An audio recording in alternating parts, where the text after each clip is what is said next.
Government private స్కూల్లో కూడా బాగా చదువుకునే వ్యక్తి ప్రైవేట్ స్కూల్కి వెళ్ళాలి అంటే 25% రిజర్వేషన్ కల్పించాడు, దాన్ని తొలగించాడు. అంత అవసరమే ఉంది. విద్యా వ్యవస్థలో 25% ఫ్రీగా పేదలకి ఇవ్వాలి సీట్లు అన్నదాన్ని క్యాన్సిల్ చేయాల్సిన అవసరమే ఉంది. ఈ శ్రీ చైతన్య నారాయణకి పుణ్యం చేయటం కాకపోతే ఏమీ లేదు దాంట్లో. ఇక ఆ తర్వాత పవన్ కళ్యాణ్ గారు కూడా అధికారంలోకి వచ్చిన మొట్టమొదటి పెట్టిన కాన్ఫరెన్స్ ఏంటంటే సినీ నిర్మాతలతో మీటింగ్.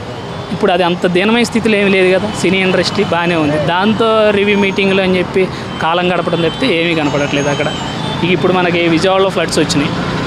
ఫ్లడ్స్ రావటం అంటే ఇది నిన్న జగన్మోహన్ రెడ్డి గారు కూడా అన్నారు మ్యాన్ మేడ్ ఫ్లడ్స్ అని చెప్పి. ఖచ్చితంగా it's floods made by Chandrababu Naidu యాక్చువల్గా చెప్పాలంటే. ఎందుకంటే కేవలం ఆయన కరకట్ట మీద ఉన్న నివాసం పొంగిపోకూడదు అని చెప్పి బుడమేర వంతెనలోకి ఫ్లడ్స్ వదలటం జరిగింది. దాంతో సింగనగర్ పైపుల్ రోడ్డు, విశాలాంధ్ర రోడ్డు మొత్తం మునిగిపోవడం జరిగింది. నిన్న మేము అక్కడికి వెళ్తే విశాలాంధ్ర రోడ్డు నుంచి ప్రజలు అవస్థలు పడుతూ ఎట్లా కొట్ట పడవలకి 1600, 2000, 4500 కట్టి సింగనగర్ బ్రిడ్జ్ దాకా వస్తే సింగనగర్ బ్రిడ్జ్ దాకా వచ్చిన తర్వాత వాళ్ళకి పునరావాస కేంద్రాలు ఎక్కడున్నాయో కూడా చెప్పే పరిస్థితి లేదు.